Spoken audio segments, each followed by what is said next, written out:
So let me begin by acknowledging this land on which the Fields Institute operates. For thousands of years, it has been the traditional land of the Huron-Wendat, the Seneca, and the Mississaugas of the Credit. Today, this meeting place is still the home to many Indigenous people from across Turtle Island, and we're grateful to have the opportunity to work on this land. Welcome to the Fields Institute. My name is Kumar Murthy. I'm the director of the Institute. Welcome to those who are here in person and those who are watching us online and who may be watching this after the fact as well. Many of you are familiar with the Fields Institute, but for those who aren't, we're a think tank in mathematical sciences, and we embrace the entire spectrum of activity in mathematics, from fundamental research to applied to industrial and even commercialization. We're funded by the Natural Sciences and Engineering Research Council of Canada, the Canadian Institute for Health Research, the Social Sciences and Humanities Research Council, and provincially by the Ministry of Colleges and Universities, in America by the National Science Foundation and the Simons Foundation, and also by a network of over 20 principal sponsoring and affiliated universities. Since 1994, the Fields Institute, together with our sister institutes, the Centre de Recherche Mathématique, and now later the Pacific Institute of Mathematical Sciences, have sponsored an annual prize to recognize exceptional research achievement in the mathematical sciences. The first winner in 1995 was Donald Coxeter, and if you look at the list of winners over the years, it's a pretty illustrious list of distinguished mathematicians who have been recognized with this award, including our honoree tonight. Andrew Granville is at the Université de Montréal. He received his doctoral degree from Queen's University and held a position at Georgia before moving to Montreal in 2002. He had a brief period at University College London as well. He works in the area of analytic number theory and additive combinatorics. He is a winner of many prizes, including the Ribbenboim Prize and the Chauvenet Prize. By the way, the Chauvenet Prize is a prize for mathematical exposition, and he is an excellent expositor, as you will soon see. He's also a fellow of the Royal Society of Canada, and he has many other awards that I won't list. So he's going to speak to us this evening on primes, postdocs, and pretentiousness. Andrew. Okay, thanks, Kumar. Yeah, so delighted to win the prize. You see there's a 3 cycle of which one you put first. So we're all equal. So this is an old people's prize. Means you've been around a long time, there's some respect. And you know, I mean, I've seen a lot of them. Most people really seem to talk about their latest research or whatever, trying to prove they're not getting old. That's one option. Anyway, I decided to do something a little different, which is to kind of talk about the things I've done in Canada, the people I've worked with, which may be entertaining. I don't know. It's different. It's something to talk about. My Canadian, I was English once, and I was doing the equivalent of a master's degree at Cambridge, and I got intrigued by this book, 13 Lectures on Fermat's Last Theorem by Paolo Ribbenboim. I think probably you know what the statement is, that 2 nth powers of integers can't equal a third once n is greater than 2. And I decided at the end of my master's degree that I kind of didn't like the stuffy atmosphere at Cambridge, and probably Oxford would be the same. And I thought I'd go and find the author of this book and work with him. So this is Paolo a little before I moved to Queens, but yeah, that's what he looked like. He's Brazilian, so he likes the party shirt. So it was a wonderful 3 years in Queens. And I can tell you a little bit about some of my work when I was there. This equation was proved a few years later to have no solutions by a certain Andrew Wiles, who spoilt the party, but with some clever stuff. So one of my first results in 1985 was to prove it that's actually true 100% of the time. And you know, it's pretty obscure result. I'll explain the proof because it's actually only a few lines once you phrase it the right way, which I didn't at the time, but now I can. But I was very amused to find out, there was just a conference here this week on machine learning and the future of proof and mathematics in that context. But there was a logician here, and he told me, well, it's very interesting to know whether you can remove parameters from the proof of logical statements and end up with Fermat's last theorem from this. And people have thought about it. I'm like, oh my God, I mean, this proof is so trivial. I don't know why logicians would think that might be true, but anyway, logicians have a bag of tricks that are different, but I can't believe this could be useful as proof.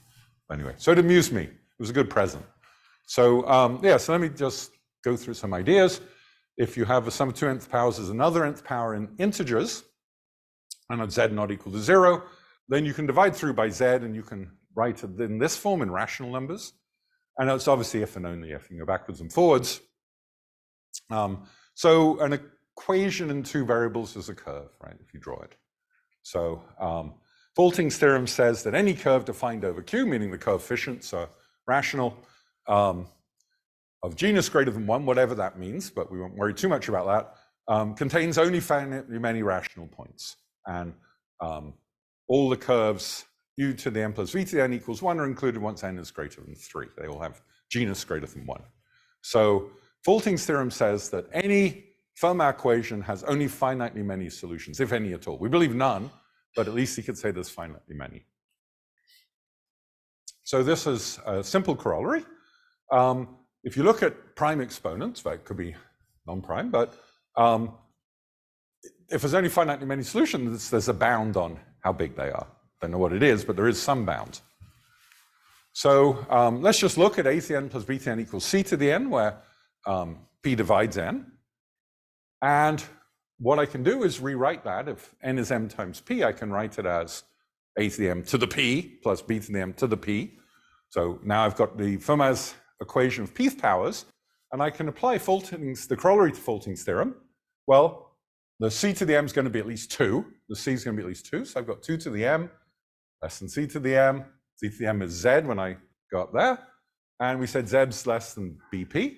So m is less than logarithm of bp in base 2. So there's a bound on m, importantly.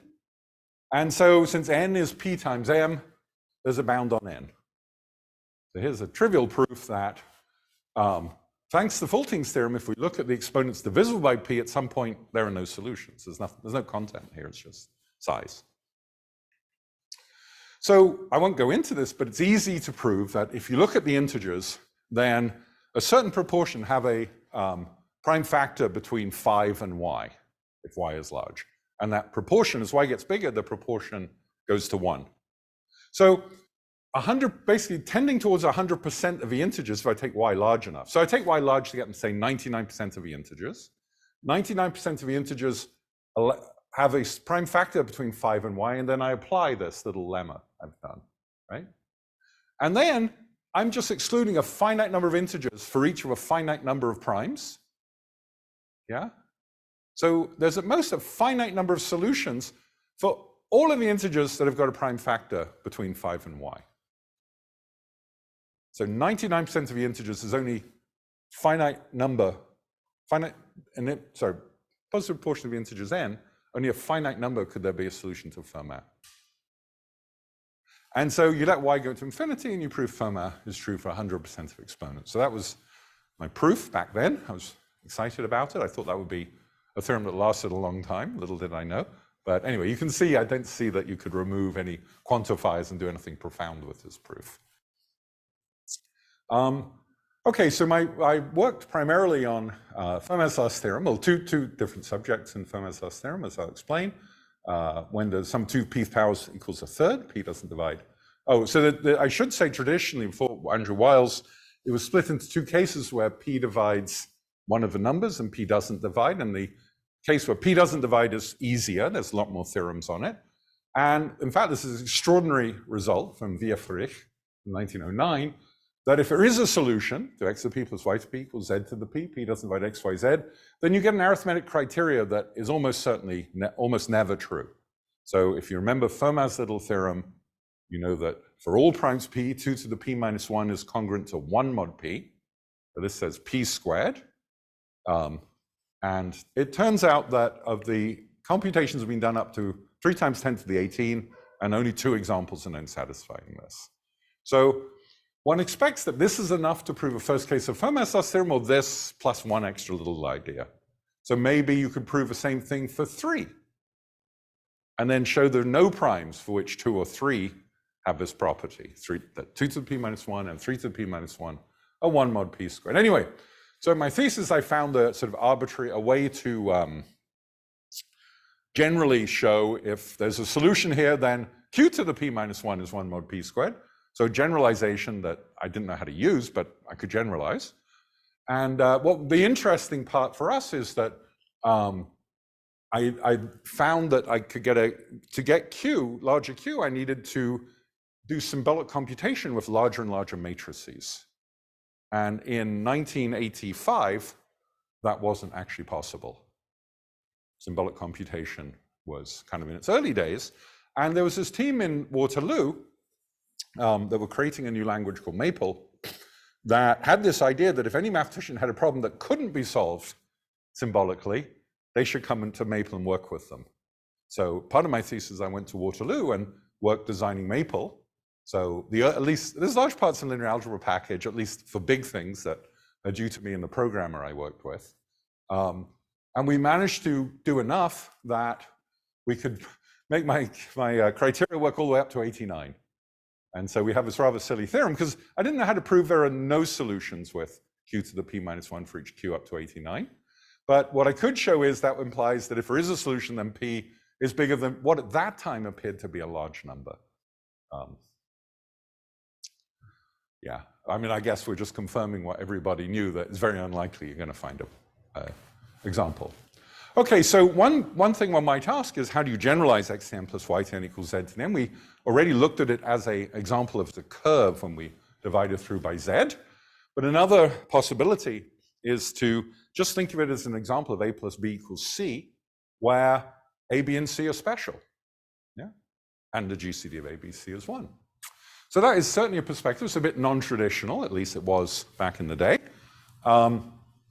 Yeah, so various questions can be asked about, can you kind of come up with a criteria that limits a plus b equals c solutions being special in the way that they're all nth powers?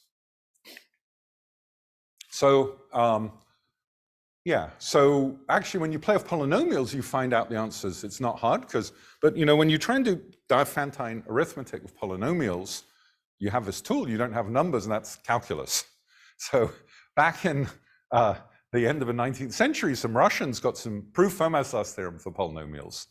And it was obvious their ideas could be extended in different directions, because calculus is a relatively easy tool. Anyway, but so it took till 1985 till people dared to conjecture an analogy to what we could do from calculus that would work in this ABC setting. And there's this so-called ABC conjecture. I hope you've all heard of it. It's made the news a bit. So a plus b equals c, with the integers being co-prime positive, then it should be that c is less than the product of the prime factors of a, b, and c, essentially. But you know, you've got to add a 1 plus epsilon and an arbitrary constant kind of thing. So let me just show you why this is cool. So let's look at Fermat's last theorem.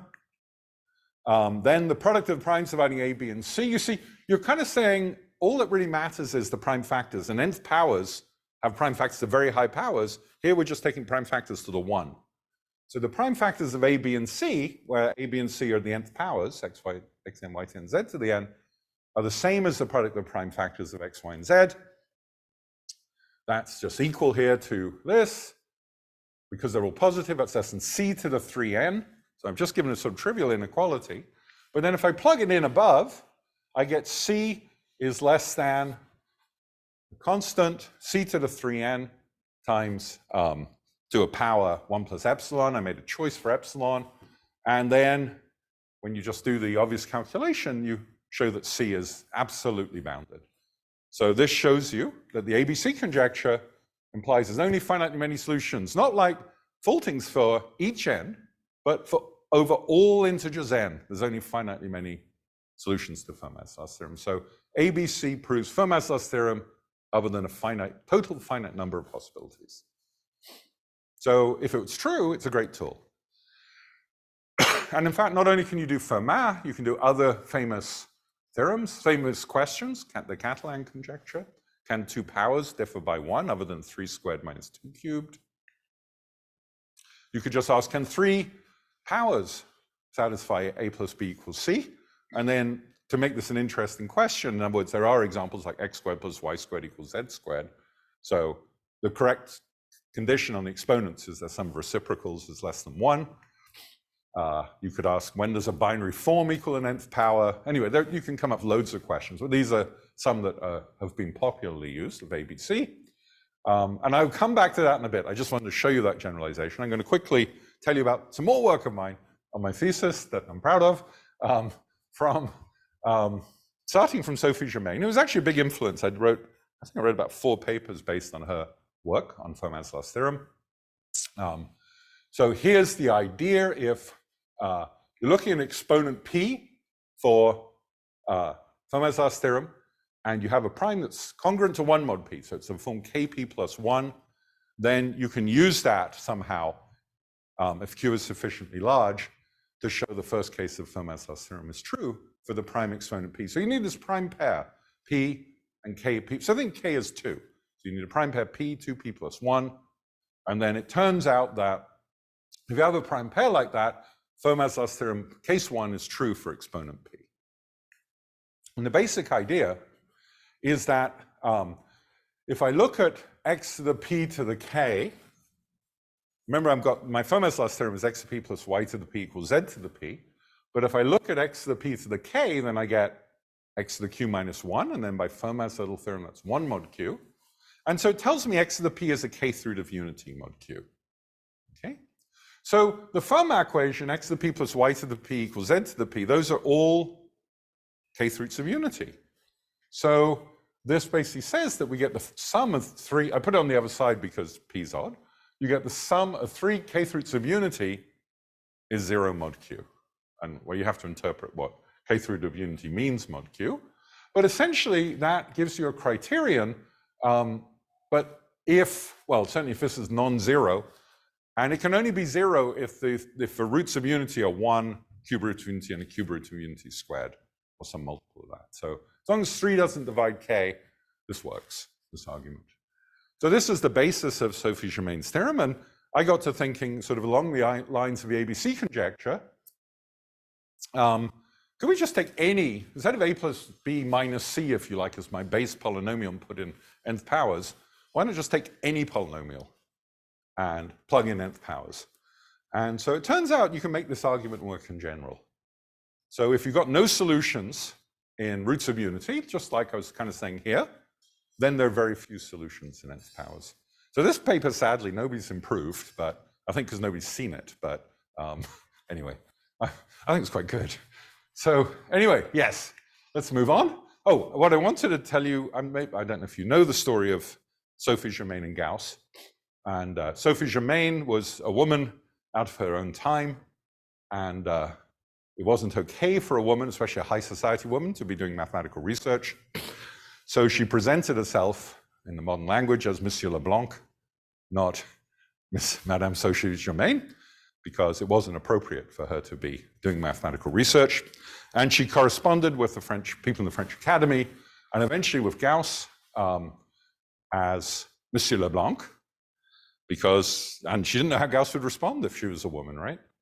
So what happens is, well, I should take you back to, I hope I get the story right. Is it Archimedes who got killed by the Roman soldiers?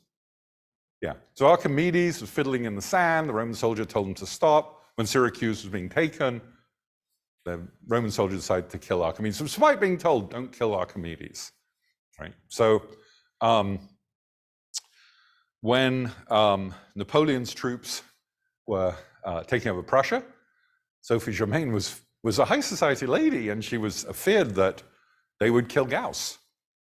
So she told General Panetti, who was her buddy, because she was a high society lady, that the first thing he should do is preserve Gauss's life. And she told him the story of Archimedes and Panetti.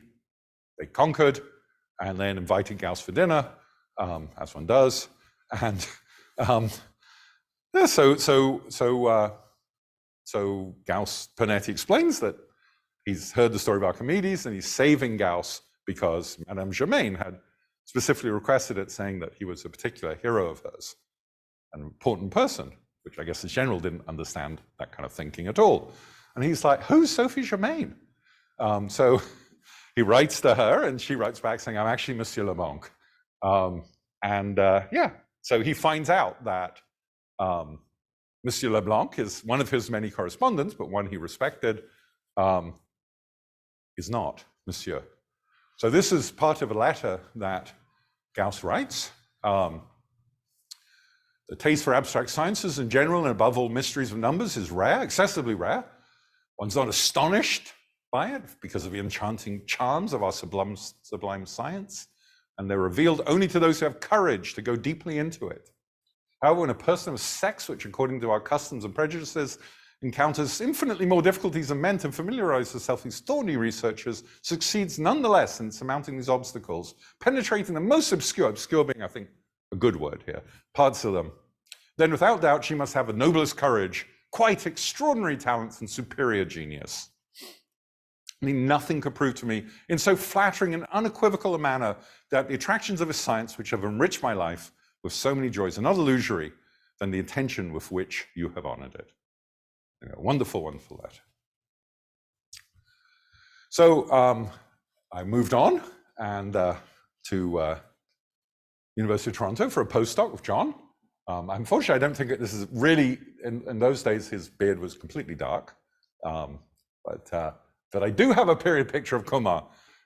So he was, I checked this with Kumar. He was I arrived exactly when he started as a tenure-track assistant professor. He was pretty scary. He knew all this algebraic or arithmetic geometry I didn't know. In fact, I first learned of elliptic curves from a course he taught that year.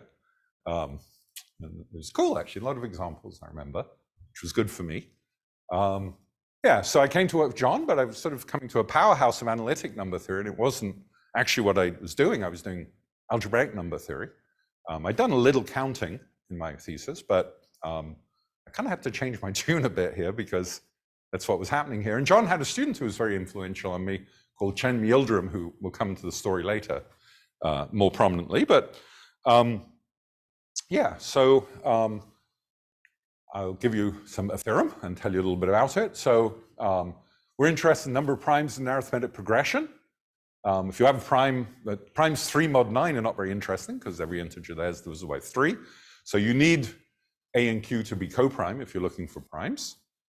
And the guess would be that, if you're looking at the primes mod 4, half of them are 1 mod 4, half of them are 3 mod 4. They're equidistributed, if you like. So that's called the prime number theorem for arithmetic progressions, which is a big mouthful and too big for my slides, so I'll just write it like that. So the big question is, when is this true? When do you get, if I'm looking at the primes mod 100, okay, or mod 101 is better because then I've just got the numbers between 1 and 100. When there's roughly 1/100th of the primes in each, within an epsilon, when is there basically 100th in each arithmetic progression? And the standard proof of the prime number theorem for arithmetic progressions is just terrible. It works only when x is bigger than basically exponential in q, or exponential in q to the epsilon for any fixed epsilon. But that's an awfully long way out. And I should say, maybe I should say that if you compute the primes mod 101, once you get to about 1,000, they're basically equal in every arithmetic progressions. And it's very clear it converges very fast. So it's crazy how bad our methods are, unconditional methods. If you assume the Riemann hypothesis that's suitable for the situation, you can say when x is bigger than q squared, a little bit bigger than q squared, things work out well. And the great theorem of modern era in the subject is that you don't need the Riemann hypothesis if you're only interested in almost all. You can get to q squared. This is Bombieri-Vinogradov theorem, which is a big part of his Fields medal for Bombieri. But this exponent 2 is a massive barrier to progress in general in number theory, in analytic number theory. And we guess exponent 1 always holds. So you've got to get a little bit beyond q. But the question is how far beyond q? And the theorem that I proved with John here was that if you just a little bit beyond q, an arbitrary power of log beyond q, then things don't work out, that you don't get primes equidistributed. We can find arithmetic progressions where the primes don't distribute as you'd hope. But you have to go somewhere beyond then. So we actually believe that q to the 1 plus epsilon works, but it's sort of a tricky thing. Where exactly is the dividing line? We still don't really know. It's an issue because it's even hard to make guesses on certain problems. So we just destroyed. We haven't replaced it by a good theory. Anyway, so that was a result, and so I don't know what I wrote on the next slide, but oh, let me go back. Yes, so the story is John Friedlander was good friends with Enrico Bombieri, told him the result, and Bombieri had done many things very connected to exactly these problems, and he was excited by our result, and he was coming to Toronto, and anyway, he offered me a postdoc to come and work in the institute for a while, and I wasn't sure I wanted to go because I'd really not enjoyed the attitude at Cambridge, and I really enjoyed Queen's and Toronto, and I wasn't sure I wanted to go into that environment that I didn't like at Cambridge.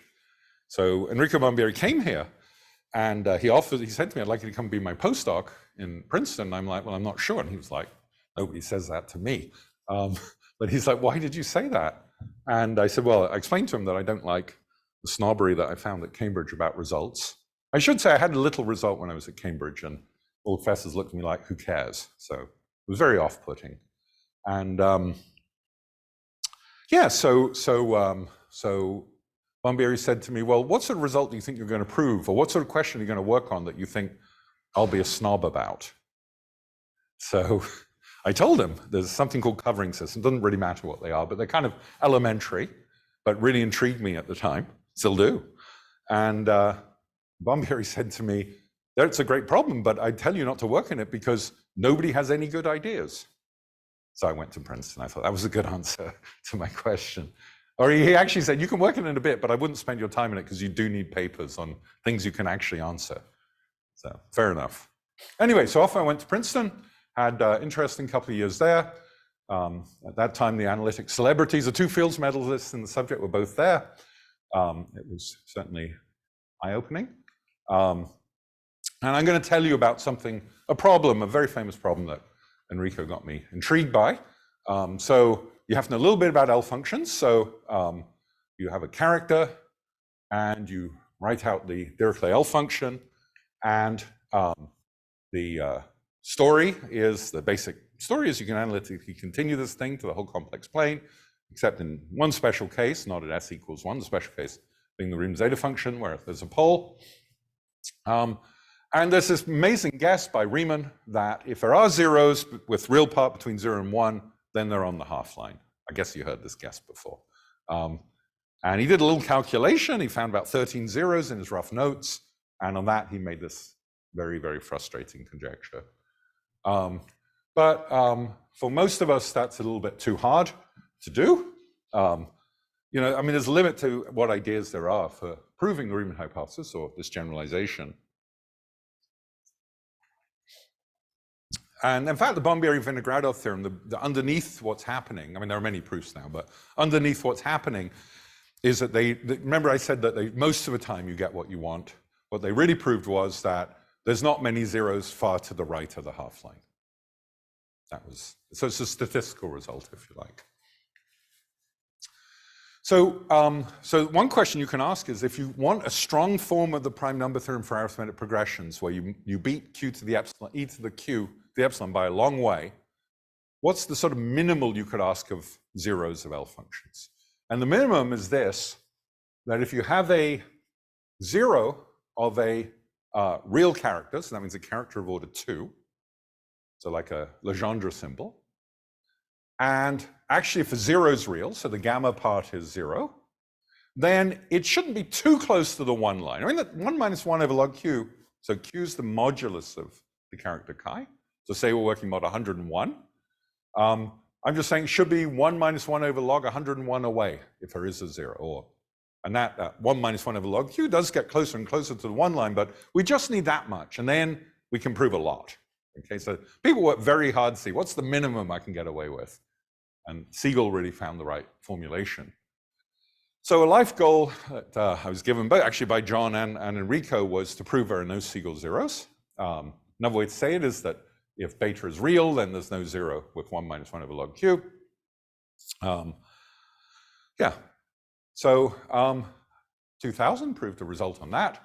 This ABC conjecture in number fields, but in certain special class of number fields, if that's true, then we could prove no Siegel zeros at least half of the L functions. That was pretty exciting at the time. It's invenciones. We pleased with it. But here's the fun recent result, not by me, but by a certain Mochizuki. So he has claimed recently that you can modify our proof, and you can modify his proof of the ABC conjecture to make this work, so that there are no Siegel zeros. So if you believe Mochizuki and you believe he can do the modification he claims, then we have no Siegel zeros for half the L functions. But modification of his claimed proof of ABC. Well, his proof of ABC doesn't work uniformly in Hilbert class fields. So he actually has a whole program for doing it uniformly with respect to Arkelov theory right now. So that's what he's working on. So he's not accepting his proofs wrong. In fact, he's generalizing it. And our paper gave him the direction. So I'm in mixed feelings here. I'm pretty sure he's wrong. I've heard what people have said. I've read what people have said. The experts. On the other hand, it'd be nice if he's right. But anyway, nothing to do with me, I should say. So another nice event in 1993. I happened to be at a conference in Cambridge, and there was a certain Andrew Wiles who gave a series of 3 lectures. This was the blackboard at the very end. You can see what he writes down here, corollary. Yeah, Fermat's last theorem is true. So that was a highlight, just being there. Not that I understood much, I have to admit. No. Not the proof, the fact. I don't think anybody's got a reason to doubt it. It fits very, very well with lots of different thoughts, yeah. So, we were just discussing earlier about why would you believe a particular famous conjecture, but I think in that case, it fits so well with different things. I could argue, he could disagree.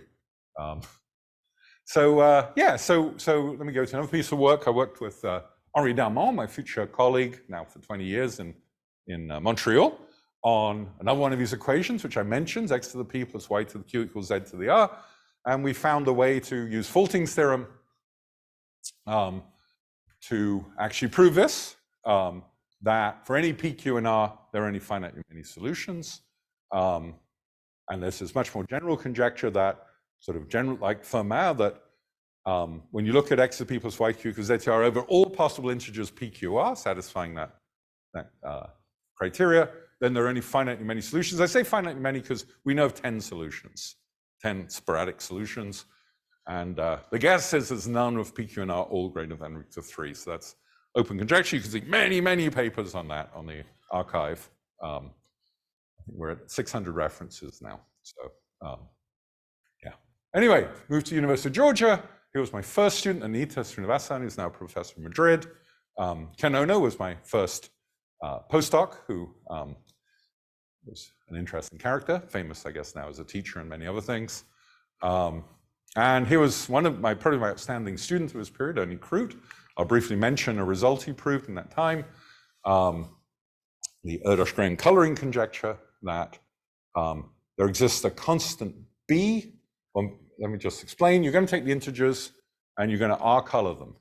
So you're going to color the integers with R colors, and all the integers greater than or equal to 2.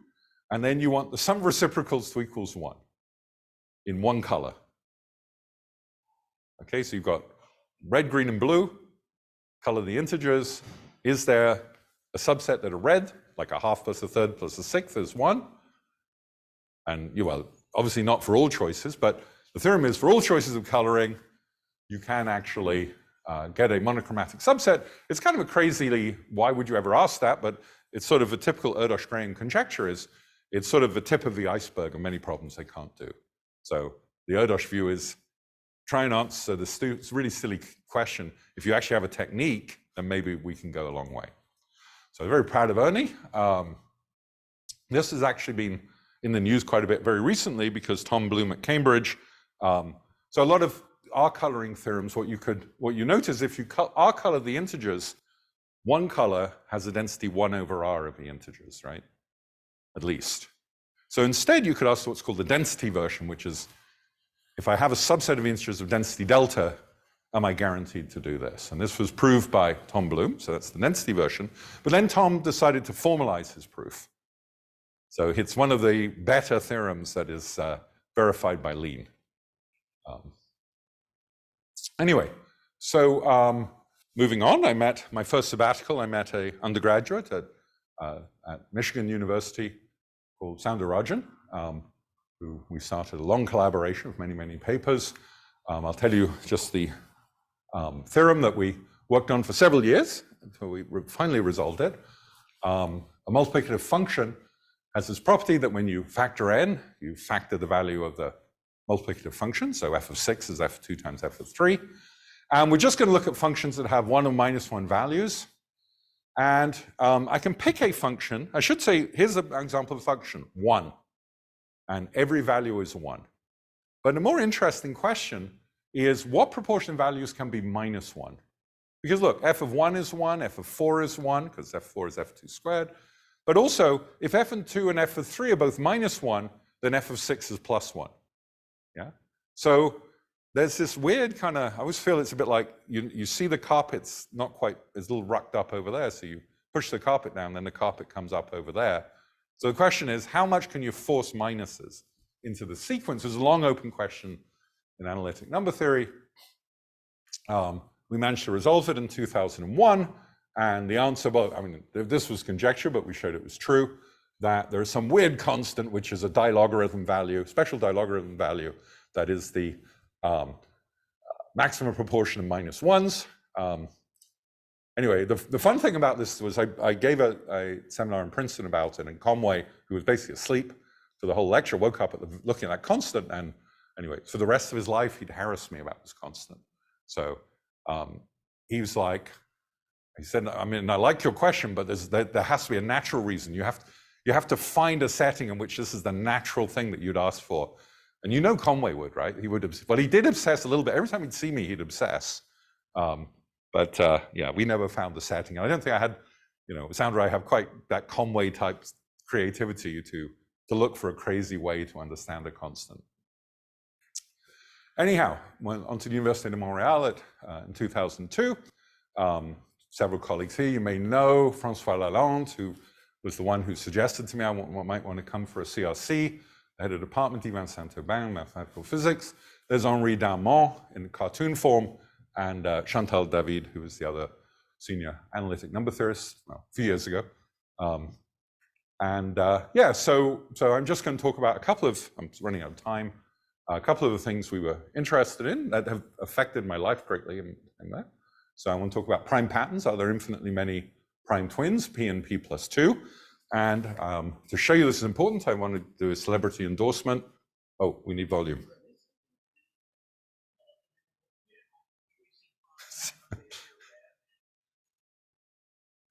Maybe that is something. How did you find that? It wasn't difficult. You know how when you see prime numbers, they appear red, but when they're twin primes, they're pink and smell like gasoline? No? Oh. Yeah, anyway. I think he does pretty well representing mathematicians. Okay, so the question is, are there infinitely many pairs of primes? pp plus 2, you can ask pp plus 4, pp plus 6. I mean, it's easy enough to ask questions, hard to answer them.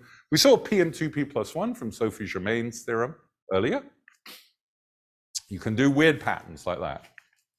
Or arithmetic progressions. Are there, infinite many sets of primes in arithmetic progressions? Any pattern, unless there's an obvious reason why not, like n and n plus 1. I mean, one of them is divisible by 2, right? So as long as you avoid silliness, we believe that any pattern has infinitely many primes when you substitute in for the variables. So I'm going to tell you a story of some interesting research and how it developed. So this is the question we want to answer. And up until around 2000, I should say the number of primes up to x is like x over log x. So the average gap between primes is about log x, okay?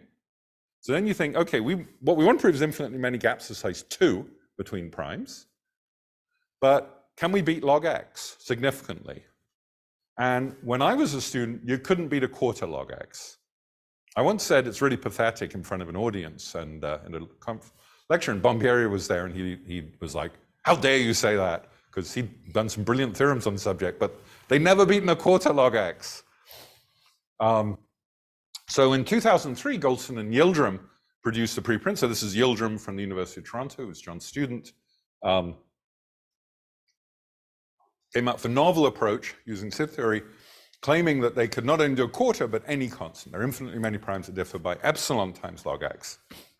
And the proof was widely accepted.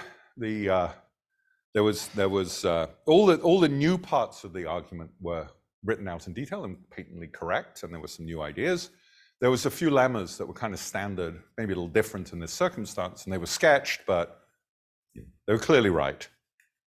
And then I got together with Soundarajan, and we were like, okay, we can push this for sure. And we proved using the lemmas that there are infinitely many pairs of primes less than or equal to 16, and we felt like this method doesn't have that kind of meat in it. There must be a mistake in one of the lemmas. And after a lot of toing and froing, we found the mistake. And what was interesting, I'll tell you the mistake is kind of interesting.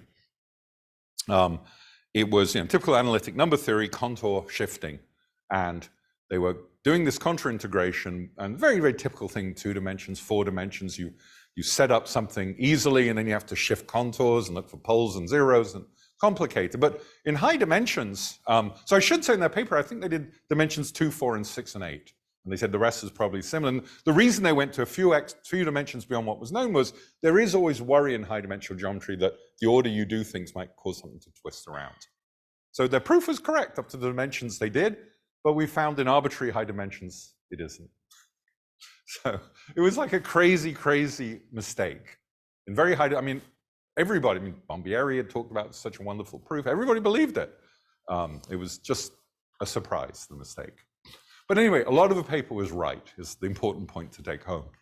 So in 2004, Ben Green was a postdoc at the University of British Columbia, and I'd actually heard from a friend in Madrid that he had read Green's thesis, and it was the greatest thesis he'd ever read.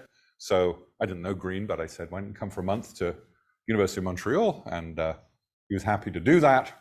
And I asked him what he's working on, and he told me he was working on this old problem of quadruples of primes, P plus D, P plus 2D, P plus 3D. And he claimed, I wasn't sure I believe this first year postdoc, but he claimed that they basically proved it, but they were stuck on the sieve theory. They were sure the sieve theory construction should work, but everything they tried had failed. So I asked them what they were trying, and I realized what they were trying was never going to work. But there were better sieve weights, in fact, Selberg sieve weights, and they could be adapted to their situation. So I started working on it at the board with Ben sitting there, and every time I had an idea, it worked. You know how it is sometimes everything works when usually nothing works, or very little? But it was just going too well, right? Just too well. And I realized at some point, the reason it's going so well is maybe these are the same sieve weights Goldson and Yildirim wrote down, and I was just vaguely, at the back of my mind was their proof, and indeed it turned out to be true. So I pointed this out to Ben, that I was pretty sure that everything he needed for 4 primes was in Goldson-Yildirim weights. There's some calculations to do, but basically it was probably going to work. And then he disappeared, and 3 days later he came back and he said they'd proved a great theorem. So that was pretty cool. It was kind of nice that a mistaken paper caused the great theorem to emerge. So that was my little role in it.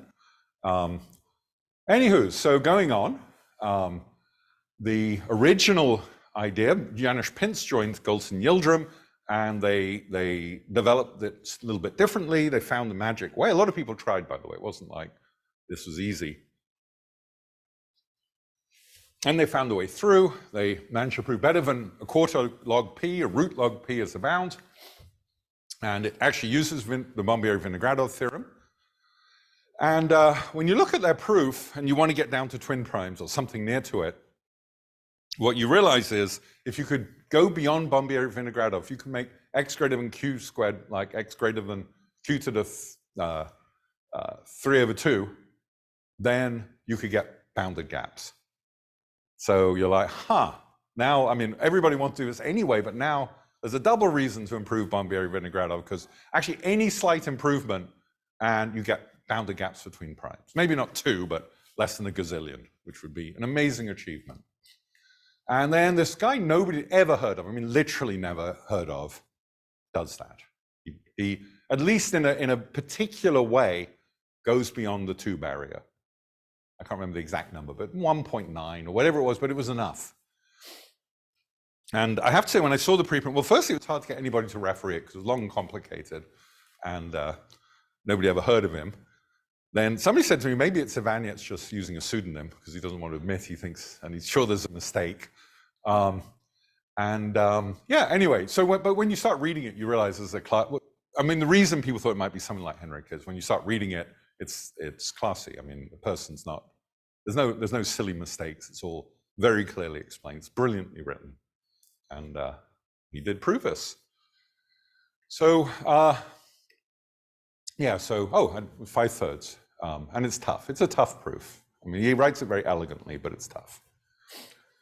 So, yeah, so then I had this postdoc in 2013-14, and he was a SIB theorist. He'd worked in Oxford with Roger Heath Brown, and he said to me, surely I can simplify this whole thing, and we won't even have to use all this difficult stuff. We could kind of, there's surely a way to modify what Galton, Pince, and Yildirim did. And I like, you know, like Bombieri to me is like, you're never going to do it. Make sure you work on something you can publish. There's no chance. Everybody's thought about this. It's not doable. So, well, you know the next part of the story. He did it. A gaps between primes of size 600 in his paper.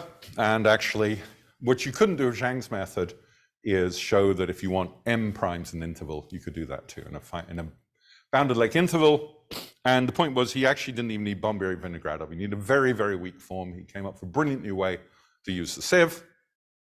Terry Tao did something at a very similar time. I'm sorry?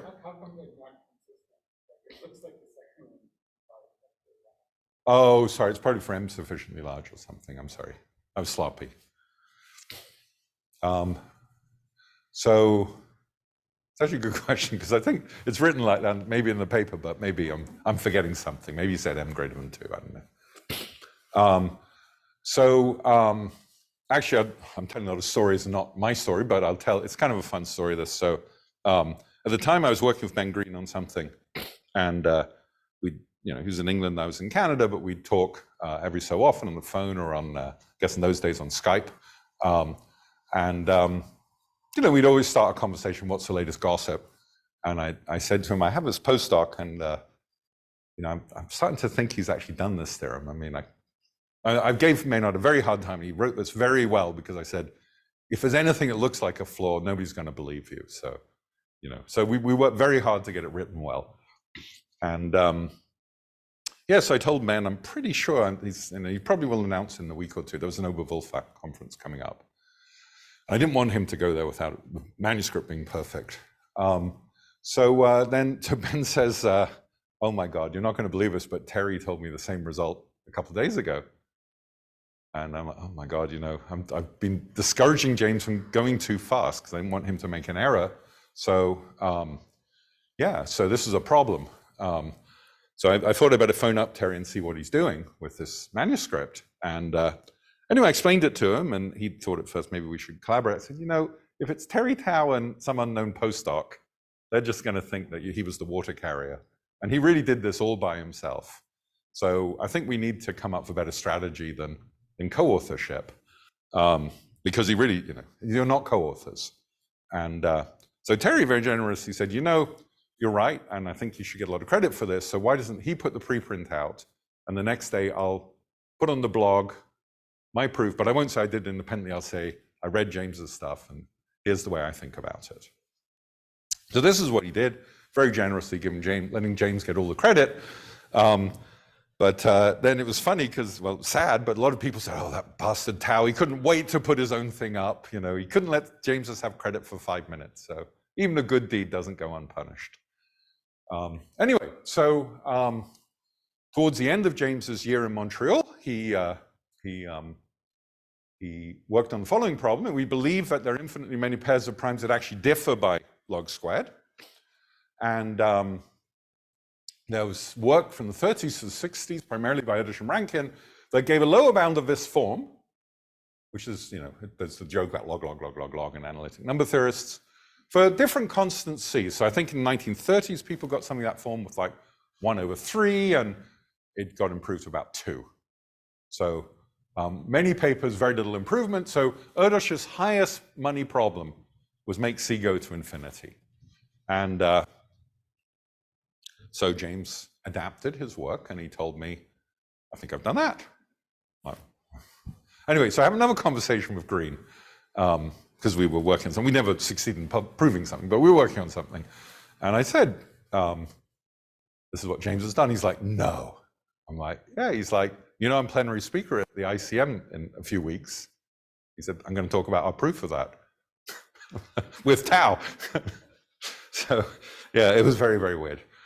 So they published their proof. Their proofs were actually quite different. The group of 4 and James, they published their proof separately in Annals, and then they combined and they got rid of this 2, which neither of them had done originally. So that was very nice. Okay, so yeah, I guess I got about 3-4 minutes. So let me try and say things ridiculously fast. So I'll just say that most of my work has been, in the last 20 years, or 15 years, has been with Soundarajan on a new way to do analytic number theory, what we call the pretentious approach, and I'm actually not going to tell you much about it. Instead of using the zeros of L-functions and zeta functions, we found a way to kind of use more elementary means, but we were able to prove some, the prime number theorem. I'll just tell you very quickly, it was well known for a long time that the prime number theorem is equivalent to saying that the number of integers of an odd number of prime factors and even number of prime factors is about the same number. And that can be phrased as a question about multiplicative functions, which I defined a bit earlier, that the mean value goes to 0. Half the time you get -1, half the time you get 1, when you take -1 to the number of prime factors.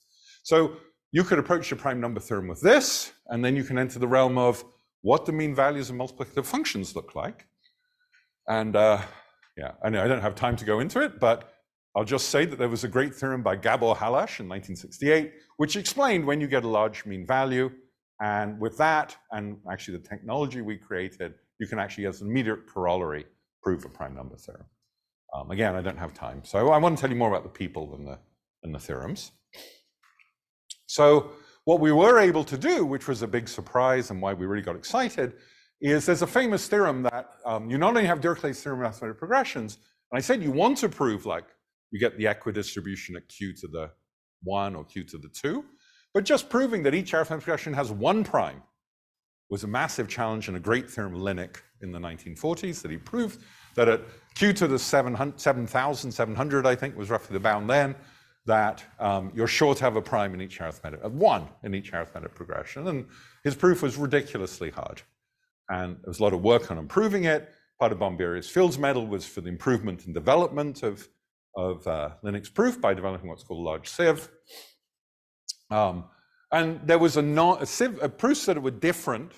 There was firstly actually Friedlander and Vanietz had a proof that was different that used sieve theory, but it was complicated but different. We've used these ideas, what we call a pretentious large sieve, and as opposed to, I don't know, 100-page proof, we're down to about 20. And it's relatively benign in terms of details. So that led us to think, maybe we could build an approach to analytic number theory. So basically, we've given a fairly simple proof of the hardest theorem in the standard canon of analytic number theory.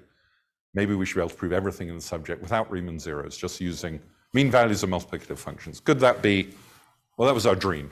So we worked on it and to prove all the basic theorems without zeros.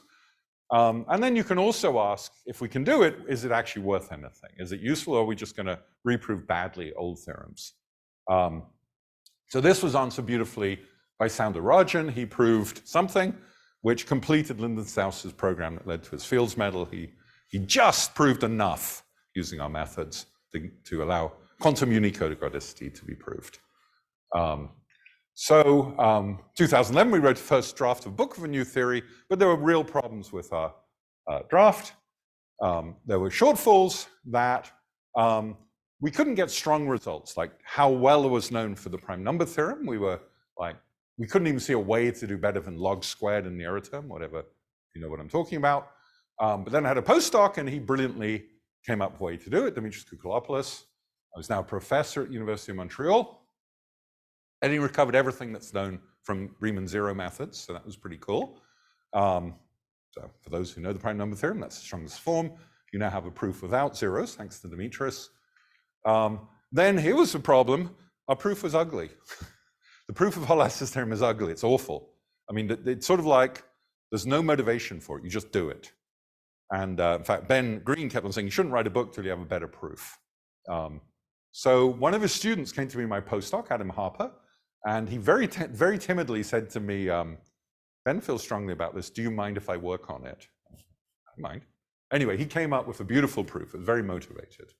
And but unfortunately, that was the end of that 250-page book we were writing, because it was the wrong method. We had to use his method. But we have now written a 35-page paper that explains the basic ideas and proves lots of theorems that are traditionally very hard. So I should say then there was a surprise in 2014. There was a special program at the CRM, had a bunch of postdocs, and so we've created this new theory that is good for proving what was known, but one question you might ask was, could you go to things that seemed impossible? And much to my surprise, I had two wonderful postdocs, well, amongst several, Kaiser Matamaki and Maxime Radjevou, and they were able to do something that was unbelievable, which was to say something about multiplicative, so round x in short intervals for almost all intervals that say are of length 1,000, big intervals. But what was known before them was like square root x. So they went from something going to infinity fast, and that you'd never think anybody would do much. If the old theorem was square root x, x to the third would have been a really good theorem. But they went to constant length. It's like crazy. And it turned out these ideas, well, they did a lot more than we ever did or even imagined, but this is a great paper. And they won the New Horizon Prize for it in 2019. And it became well known, this work, because of a little boy called Terry Tao. This was him working with Erdős once upon a time, and he solved what's called the Erdős discrepancy problem. I don't have time to get into it. I just want to say that one of the things that Terry didn't solve, one of my students, Alexei Klerman, who's now a professor at Bristol, managed to resolve using techniques from our abandoned book, so that was nice. So the subject's out of control. You'll see in Annals every year a few papers now on the subject, not by me or Sound, but by a wonderful collection of people. So that's it's kind of exciting. Makes me feel old that I can't participate. I'm not good enough to participate, but proud that they're working on this theme. So I wanted to end by saying that I've had a lot of students. In fact, I counted since I came to Montreal as undergraduate summer research projects, master's students, PhDs, postdocs. I just topped 100, so a lot. And I think it's very important that we encourage those with the noblest courage, extraordinary talents, and superior genius. Here's a collection of people who did well and have academic jobs. I don't want to lecture, but I do feel that at the beginning of my career, it was very hard to find women who were doing good research in analytic number theory. Now it's not that hard, but the numbers are still not even, and they should be. So as you know, I've been around for almost 40 years doing research, 30 years as a professor, another 20 to go, I hope. But it would be nice if it was 50-50 by the end of that. It should be. Okay, I'll end there.